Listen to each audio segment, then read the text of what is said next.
السلام علیکم ورحمۃ اللہ۔ ترجمہ تفسیر القرآن الکریم، سبق نمبر 814، سورۃ المؤمنون، آیت 19 تا 22، پارہ نمبر 18۔ اعوذ باللہ من الشیطان الرجیم۔ فَأَنشَأْنَا لَكُمْ بِهِ جَنَّاتٍ مِّن نَّخِيلٍ وَأَعْنَابٍ لَكُمْ فِيهَا فَوَاكِهُ كَثِيرَةٌ وَمِنْهَا تَأْكُلُونَ وَشَجَرَةً تَخْرُجُ مِن طُورِ سَيْنَاءَ تَنبُتُ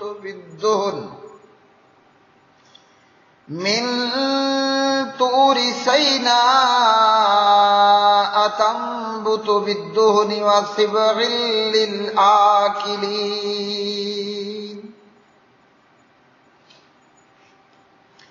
وَإِنَّ لَكُمْ فِي الْأَنْعَامِ لَعِبْرَةً نُسْقِيكُم مِّمَّا فِي بُطُونِهَا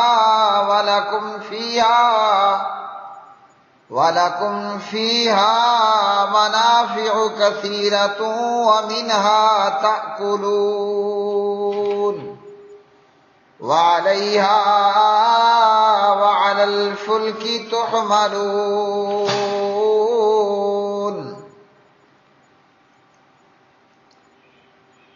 پھر ہم نے تمہارے لیے اس کے ساتھ کھجوروں اور انگوروں کے کئی باغات پیدا کیے، تمہارے لیے ان میں بہت سے لذیذ پھل ہیں اور انہی سے تم کھاتے ہو۔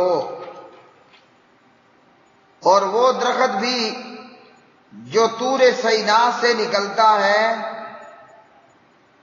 تیل لے کر اگتا ہے، اور کھانے والوں کے لیے ایک طرح کا سالن بھی، اور بلا شبہ تمہارے لیے چوپاؤں میں یقیناً بڑی عبرت ہے۔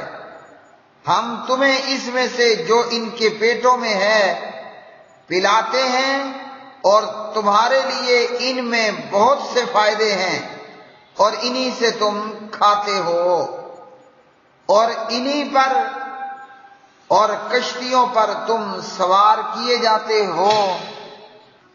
فَأَنشَأْنَا، پھر ہم نے پیدا کیے، لکم تمہارے لیے، بھی اس کے ذریعے سے، جنات باغات، من نخیل کھجوروں کے، وَأَعْنَابٍ اور انگوروں کے، لکم تمہارے لیے، فیہا ان میں، فواکہ میوے ہیں، کثیرۃ بہت زیادہ، ومنہا اور انہی میں سے کچھ، تأکلون تم کھاتے ہو، وشجرۃ اور ایک درخت، تخرج جو نکلتا ہے، من طور سینا طور سینا سے، تنبت بالدہن وہ اگاتا ہے روغن، وصبغ اور سالن، للآکلین کھانے والوں کے لیے، وَإِنَّ اور بے شک لکم تمہارے لیے، فی الانعام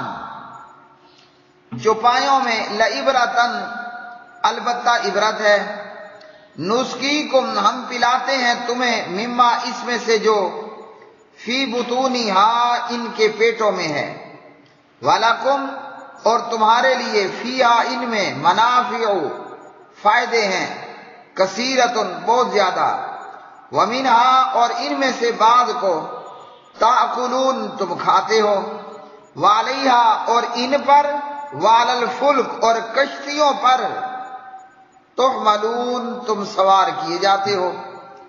پیارے بھائی اور میری بہنوں، سورۃ المؤمنون کی آج کے سبق میں آیات بینات، اللہ پاک پروردگار نے فرمایا، ہم نے تمہارے لیے کھجوروں اور انگوروں کے باغات پیدا کیے۔ اب ان آیات میں ہر جگہ پر اللہ رب الرحمن فرماتے ہیں تمہارے لیے، تمہارے لیے، تمہارے لیے۔ مطلب کیا ہے؟ یہ سب کچھ تمہارے لیے تو تم کس کے لیے؟ تم ہمارے لیے۔ یہ سب کچھ تمہارے لیے اور تم ہمارے لیے۔ حق اللہ علی العباد ان یعبدوہ ولا یشرکوا بہ شیئا، حق ہے اللہ کا بندوں پر، بندے اپنے خالق کی پوجا کریں اور اپنے خالق کے ساتھ کسی کو شریک مت کریں۔ تو سب کچھ تمہارے لیے، تمہارے لیے، تمہارے لیے، تم ہمارے لیے۔ اب اللہ رب العالمین کو تو نہ کھانے کی ضرورت ہے نہ پینے کی ضرورت ہے، ہاں جی، وہ تو ہے بے نیاز، وہ تو ہے بے پرواہ۔ اللہ کھلاتا ہے، پلاتا ہے، نہ کھاتا ہے نہ پیتا ہے، نہ کھلایا جاتا ہے نہ پلایا جاتا ہے، تو سب کچھ تمہارے لیے، تمہارے لیے۔ اب جس پروردگار نے کائنات کو پیدا کیا، کائنات کو بنایا اور انسان کو پیدا کیا اور انسان کے لیے سب کچھ بنایا، ہاں جی، تو اب انسان کا کام بھی یہ ہے کہ اپنے خالق کو پہچانے، اپنے پروردگار کو، اپنے رازق اور رزاق کو، اپنے خالق اور مالک کو پہچانے، اس کی نعمتوں پر غور و فکر کرے اور پروردگار کی عبادت بجا لائے۔ تو فرمایا ہم نے تمہارے لیے کھجوروں اور انگوروں کے باغات پیدا کیے۔ پہلے اللہ نے کھجور کا ذکر کیا اور پھر انگوروں کا ذکر کیا، اور ویسے اللہ نے ہمارے کھانے کے لیے، ہمارے جانوروں کے چارے کے لیے بہت کچھ پیدا کیا۔ اللہ نے اتنا اتنا اتنا پیدا کیا کہ مخلوق جتنا مرضی کھا لے، اللہ کے خزانوں میں ذرہ برابر بھی کمی واقع نہیں ہوتی۔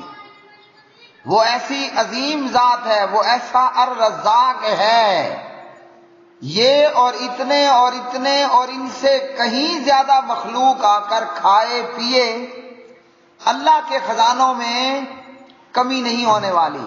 اور پھر ہم کیا کھائیں گے اور ہم کیا پیئیں گے؟ انسان کا کھانا اور پینا کیا ہے؟ چھوٹا سا اللہ نے انسان کا معدہ بنایا ہے، سٹامک، چھوٹا سا۔ اب انسان کیا کھائے گا، کیا پیے گا؟ بہت کھانے والا ہو تو 2 روٹی 3 روٹی کھا لیتا ہے، کوئی بہت بڑا پیٹو ہو تو وہ بھی کیا کھا لے گا؟ ہاں جی، ہمارے مقابلے میں اللہ نے جو بڑے بڑے جانور پیدا کیے اور سمندروں میں بڑی بڑی مخلوقات اور جنگلوں میں بڑے بڑے حیوانات، ہاں جی، کہ ایک سانپ ایک وقت میں پورا جانور کھا لے، اور چند مگرمچھ، ہاں جی، چند مگرمچھ منٹوں کے اندر ایک بھینسا اور ایک گائے کھا جائیں، اور ابھی بھی آپ یوں سمجھے کہ صرف ان کا یہ کھا لینے سے گلا تر ہوا، حالانکہ ایک گائے کو 20 اور سینکڑوں لوگ بھی نہیں کھا پاتے۔ اور اللہ نے جو جانور اور حیوانات پیدا کیے، سبحان اللہ، تو ہم کیا کھائیں گے اور کیا کیا کھائیں گے اور کیا پیئیں گے؟ اللہ نے اتنا پیدا کیا، اتنا پیدا کیا کہ آدم علیہ السلام سے لے کر آج تک اور آج سے آئندہ تک اگر سب کے سب ایک وقت میں کھانا اور پینا شروع کر دیں تو اللہ کے خزانوں میں ذرہ برابر بھی کمی واقع نہ ہونے پائے۔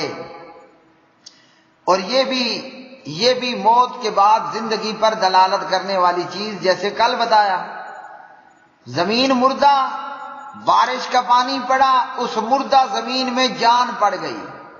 ایک پانی سے انگور بھی ہے، کھجور بھی ہے، اور دیگر نباتات اور دیگر سبزہ اور سبزیاں اور چارے اللہ رب الرحمن نے پیدا کیے۔ تو جیسے مردہ زمین سے کھجور آئی اور انگور آئے، مرنے کے بعد اللہ رب العالمین زندہ کرے گا مردوں کو، اس کے لیے کوئی مشکل نہیں ہے۔ اور فرمایا تمہارے لیے ان میں بہت سے لذیذ پھل ہیں اور انہی سے تم کھاتے ہو۔ ہاں جی، ہر پھل کی شکل مختلف، ہر پھل کا ذائقہ مختلف ہے۔ اللہ نے کھجور کی بات کی، اللہ نے انگور کی بات کی۔ یہ دونوں ہی اپنے آپ میں سردار ہیں اور ایک ساتھ ان کے کئی فوائد ہیں۔ اس لیے اللہ رب الرحمن نے ان کا ذکر فرمایا کہ ان کو تم کھاتے ہو اور اللہ رب العالمین نے تمہارے لیے یہ پیدا کیے، اور فرمایا کہ وہ درخت بھی پیدا کیا جو طور سینا سے نکلتا ہے۔ طور کہتے ہیں پہاڑ کو، اور طور ایک مخصوص پہاڑ کا نام بھی ہے۔ طور عام طور پر پہاڑ کو بھی کہتے ہیں، اور ایک مخصوص پہاڑ کا نام بھی طور ہے۔ اور بعض نے کہا کہ طور وہ پہاڑ ہے جس پر درخت اگتے ہیں۔ اب ہر پہاڑ پر درخت نہیں اگتے، لیکن وہ پہاڑ جس پر درخت اگتے ہوں تو طور وہ پہاڑ ہے۔ اس درخت سے مراد زیتون کا درخت ہے، جو پانی ہی سے سیراب ہوتا ہے۔ جیسے باقی درختوں کو، باقی جاندار کو، باقی وہ چیزوں کو پانی کی ضرورت ہے، پانی زندگی کا حصہ ہے، تو یہ زیتون کا درخت بھی پانی ہی سے اگتا ہے، اسے بھی پانی کی ضرورت ہوتی ہے، یہ بھی پانی سے سیراب ہوتا ہے، لیکن یہ پانی لے کر یہ زندگی حاصل کرتا ہے، اور بدلے میں یہ تیل دیتا ہے، تیل جو کھانے اور پینے اور سالن پکانے، اور بذات خود یہ ایک قسم کا سالن بھی ہے، اور یہ کھانے والوں کے لیے سالن ہے۔ زیتون کا درخت جس کی اللہ رب العالمین نے دیگر چیزوں کے ساتھ قسمیں بھی کھائی ہیں، اور پروردگار اللہ خالق و مالک جس چیز کی مرضی قسم کھا لے، تو اللہ نے تین کی، زیتون کی اور طور سینین کی قسم کھائی، اور مکہ شہر کی بھی اللہ رب العالمین نے قسم کھائی، والتین والزیتون وطور سینین وہذا البلد الامین۔ تو زیتون کا درخت اللہ نے یہ ہمارے لیے پیدا کیا، یہ پانی سے سیراب ہونے والا مگر تیل لے کر اگتا ہے، اور کھانے والوں کے لیے ایک طرح کا سالن بھی ہے۔ زیتون کے درخت کے حوالے سے اسے شجرہ مبارکہ بھی قرار دیا ہے، اور اللہ نے زیتون کے درخت کے تیل کی تعریف بھی کی، یکاد زیتها یضیء ولو لم تمسسہ نار، اس کا تیل قریب ہے کہ روشن ہو جائے خواہ اسے آگ نے نہ چھوا ہو۔ زیتون کا تیل اور زیتون اللہ تعالیٰ کی ایک بہت بڑی نعمت ہے، اور اس میں قدرت کا ایک بہت بڑا کمال بھی ہے۔ پیارے نبی علیہ الصلوۃ والسلام ترمذی کتاب الاطعمہ باب ما جاء فی اکل الزیت حدیث نمبر 1851، اور علامہ البانی رحمہ اللہ اسے الصحیحہ میں 379 پر لائے۔ آپ صلی اللہ علیہ وسلم نے فرمایا کلوا الزیت، زیتون کھاؤ اور اس کا تیل بھی استعمال کرو، کیونکہ یہ ایک مبارک درخت ہے۔ اور امام ابن حبان رحمہ اللہ نے فرمایا کھجور، انگور اور زیتون کا خاص طور پر اس لیے ذکر کیا، کھجور، انگور اور زیتون کا خاص طور پر اس لیے ذکر کیا لِأَنَّهَا أَكْرَمُ الشَّجَرِ وَأَجْمَعُهَا لِلْمُنَافِعِ، یہ تمام درختوں میں زیادہ عمدہ ہیں اور ان کے فوائد زیادہ ہیں، سب سے زیادہ جامع فوائد کے یہ حامل ہیں۔ کون؟ کھجور، انگور اور زیتون۔ اس کا پھل کھانے میں کام آتا ہے، تیل بھی بذات خود ایک سالن ہے، یا سالن اس میں پکایا جاتا ہے، اس کو پیا جاتا ہے، جسم پر مالش کی جاتی ہے، اور دیگر بہت سارے فوائد۔ تو یہ اللہ نے ہمارے لیے کیا ہے۔ یہ اللہ نے ہمارے لیے کیا ہے۔ زیتون کا درخت یہ انتہائی قدیم درخت ہے، اور اس زیتون کے درخت کی عمر بھی بہت زیادہ ہوتی ہے۔ ہاں جی، یہاں تک کہ کہا گیا کہ یہ درخت 1500 برس تک چلتا ہے۔ اور فلسطین کے اندر بعض درختوں کی قد و قامت اور ان کا پھیلاؤ دیکھ کر یہ اندازہ لگانا کوئی بڑی بات نہیں ہے کہ یہ صدیوں سے یہ درخت چلتے آ رہے ہیں۔ اب ان چیزوں کے بعد اللہ رب الرحمن نے چوپایوں کا، جانور کا ذکر کیا ہے۔ ہاں جی، فرمایا تمہارے لیے چوپاؤں میں بڑی عبرت ہے، اور ہم تمہیں اس میں سے جو ان کے پیٹوں میں ہے پلاتے ہیں۔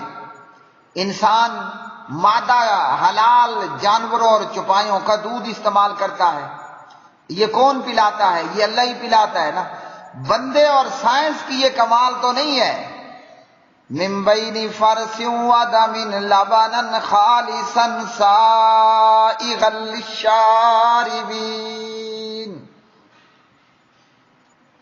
یہ بندہ یا سائنس یہ طاقت نہیں رکھتی کہ گوبر اور خون کے اندر سے، سبحان اللہ، گوبر اور خون میں سے اللہ ہی نے تو یہ خالص لبن، اللہ نے یہ خالص دودھ ہمارے لیے نکالا۔ تو فرمایا کہ جانوروں کے پیٹوں میں جو ہے وہ پلاتے ہیں۔ کون ہے پلانے والا؟ اللہ رب رحمان۔ بندے کی یہ طاقت نہیں ہے، سائنس کا یہ کمال نہیں ہے کہ جی گوبر اور خون کے بیچوں بیچ دودھ آئے، اور پھر اس میں نہ موتر کا ذائقہ، اس دودھ کے اندر نہ گوبر کی سمیل، نہ موتر کا ذائقہ پیشاب، نہ موتر کا ذائقہ، نہ گوبر کی سمیل، بالکل خالص اور پیور۔ یہ کون پلا رہا ہے؟ یہ ہمارا رب ہمیں پلا رہا ہے۔ اور اگر ہم اس خالق کو اور اس کاریگر کو چھوڑ کر کسی اور کو پوجیں، یا اس اپنے پروردگار کی پوجا سے انکار کر دیں، اذان ہو مگر سویا رہے، تو اس سے بڑا ظالم کون ہوگا؟ اس لیے فرمایا شرک ظلم عظیم ہے، ان الشرک لظلم عظیم۔ اور پیارے نبی علیہ السلام نے فرمایا اگر تو قتل کر دیا جائے، جلا دیا جائے، لا تشرک باللہ، شرک پھر بھی نہیں کرنا۔ اور قرآن نے کہا کہ اللہ نے مشرک کو معاف نہیں کرنا، مشرکوں پر اللہ نے جنت کو حرام کر دیا ہے۔ ہاں جی، یہ کون کھلاتا اور پلاتا ہے؟ یہ اللہ ہی ہے۔ اور اللہ گوبر اور خون کے بیچوں بیچ سے ہمارے لیے دودھ نکال کر لاتا ہے۔ ہمیں کیسے پتہ چلتا ہے؟ سبحان اللہ، اگر آپ کا جانور، آپ کی گائے، آپ کی بھینس، اگر وہ گوبر پتلا دینا شروع کر دے، یا دوسرے لفظوں میں گائے اور بھینس وہ ریک مارنا شروع کر دے، یعنی پتلا پانی کی طرح گوبر یا نارمل روٹین سے پتلا گوبر دینے لگ جائے، دودھ کم ہو جاتا ہے، دودھ کم پڑ جاتا ہے۔ کیونکہ جب جانور کا گوبر خراب ہے، جانور کا گوبر اور پھوسی خراب ہوگی، نارمل روٹین سے ہٹ کر ہوا، آپ کے جانور نے دودھ کو کم کر دینا ہے۔ دودھ کی پوری مقدار کے لیے ضروری ہے کہ آپ کے جانور کا گوبر اپنی اصل حالت میں ہو۔ اگر پیٹ زیادہ سخت ہو گیا، اور یا یہ کہ جانور نے گوبر پتلا دینا شروع کر دیا، تو دودھ کی پیداوار کم ہو جائے گی۔ تو فرمایا کہ ہم تمہیں ان کے پیٹوں میں ہے پلاتے ہیں۔ انسان کا کمال نہیں ہے، یہ اللہ کی قدرت ہے۔ ہاں جی، اور ان میں تمہارے لیے بہت سے فائدے بھی ہیں، اور انہی سے تم کھاتے بھی ہو۔ جب جانور دودھ دینا بند کر دے، یا میل جانور ہے، ہاں جی، یا ابھی وہ دودھ نہیں دے رہا ہے، وہ بکری ہے، بکرا ہے، گائے ہے، بھینس ہے، کٹا ہے، ہاں جی، بیل ہے، وہ ہم کھاتے بھی ہیں۔ تو یہ کس نے کیا؟ اللہ نے کیا۔ کیا اپنے لیے کیا؟ نہیں، ہمارے لیے کیا۔ اور ان جانوروں پر پھر ہم سواری بھی کرتے ہیں۔ سبحان اللہ۔ انسان اونٹ پر بھی سواری کرتا ہے، ہیں جی، اور انسان بیل کے اوپر بھی سواری کرتا ہے، انسان کٹے کے اوپر، بھینس کا نر، بھینس کا میل، اس کے اوپر بھی سواری ہوتی ہے، اور پھر اونٹ گاڑی یعنی اونٹ ریڑی، بیل گاڑی، ہیں جی، بیل ریڑی، یہ سواری اور مال برداری کے لیے بھی کام آتے ہیں۔ خیر کچھ جانور اللہ نے ایسے بھی پیدا کیے جو صرف سواری کا کام آتے ہیں، نہ ان کا دودھ پیا جاتا ہے نہ ان کا گوشت کھایا جاتا ہے، جیسے گھریلو گدھا اور خچر، یہ صرف سواری ہی کے لیے ہے۔ گھریلو گدھا ہو یا خچر ہو، ہاں جی، یہ نہ کھایا جاتا ہے نہ اس کا دودھ پیا جاتا ہے۔ بعض جانور ایسے ہیں کہ جو عام طور پر سواری کے لیے ہیں، اگر انہیں آپ کھانا چاہیں تو وہ حلال ہے، کھا بھی سکتے ہیں۔ جہاد کے لیے استعمال ہونے والا، لڑائی کے لیے استعمال ہونے والا وہ ہے گھوڑا اور گھوڑی، تو گھوڑا گھوڑی حلال ہے، لیکن عام طور پر یہ سواری کے لیے استعمال ہونے والا ہے، جہاد کے لیے استعمال ہوتا ہے۔ گھوڑا اور گھوڑی حلال ہے، کھا لینا بھی حلال ہے، گھوڑی کا دودھ پی لیا تو بھی حلال ہے، جیسے صحابہ کرام نے نبی علیہ السلام کے دور میں گھوڑا بھی کھایا، تو گھوڑا بھی حلال ہے، مکروہ نہیں ہے۔ فرمایا ان جانوروں پر تم سواریاں بھی کرتے ہو۔ اب یہ کس نے کیا؟ یہ اللہ نے کیا نا۔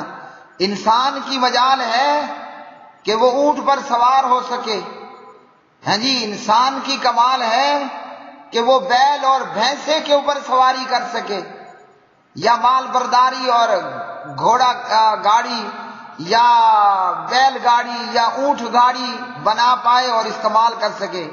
یہ ان جانوروں پر اللہ نے ہمیں سواری دی ہے، تو یہ کس کا کمال اور کس کی قدرت ہے؟ اللہ وحدہ لا شریک۔ اور فرمایا کشتیوں پر تم سوار کیے جاتے ہو، یعنی انسان کا کمال نہیں ہے کہ ان جانوروں سے فائدہ لے اور ان پر سواری کرے اور کشتیوں پر سوار ہو، تم سوار کیے جاتے ہو، تو یہ اللہ کی قدرت ہے، اس پروردگار کا ہی کمال ہے۔ اللہ نہ چاہے تو انسان کے اندر یہ طاقت قوت کوئی نہیں۔ یہ سب کچھ اللہ نے کس کے لیے کیا؟ ہمارے لیے کیا۔ ہم کس کے لیے؟ ہم اللہ کے لیے۔ وما خلقت الجن والانس الا لیعبدون، میں نے جن و انس کو اپنی عبادت کے لیے پیدا کیا ہے۔ اب یہ سب کچھ جاننے اور سمجھنے کے بعد، اور یہ اللہ کی عبادت ہماری فطرت کا حصہ ہے، اگر ہم اللہ اکیلے کو نہ پوجیں یا اللہ کو پوجنے سے انکار کریں تو جہنم ہمارے انتظار میں ٹھہری ہے، ادھر موت ادھر جہنم کو روانہ۔ اللہ رب الرحمن سے دعا ہے کہ اللہ وحدہ لا شریک اپنی وحدانیت پر ہمیں زندگی عطا فرمائے اور اپنی عبادت پر ہی ہماری موت فرمائے، ادھر موت ہو ادھر زبان پر لا الہ الا اللہ ہو، وآخر دعوانا الحمدللہ رب العالمین۔